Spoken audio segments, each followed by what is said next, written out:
can you tell us what the Man Enough to be a Girl Scout award means to you?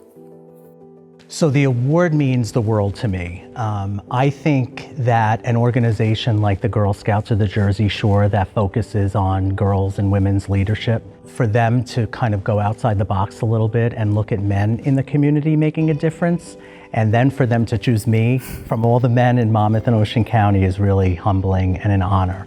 But it does go to show you that the work that you do does transcend, maybe the office that you work in or the building that you work in.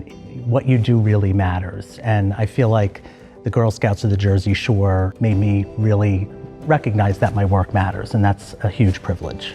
What sparked your interest to becoming a social worker? So I was in college. I was in about sophomore year in college, and I always was good talking to people, but I never knew what that would mean for a career. Like at some point you start realizing that you have to actually take your skill set and make it something that somebody will pay you to do.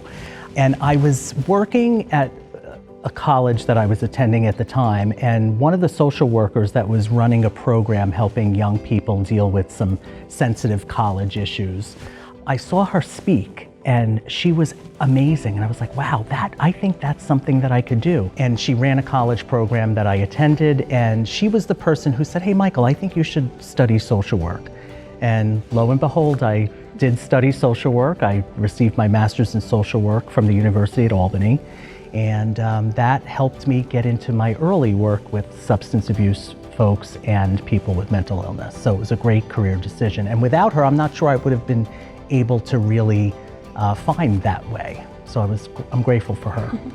What advice do you have to the next generation of female leaders? Something that's currently very pervasive in the leadership world is something called imposter syndrome.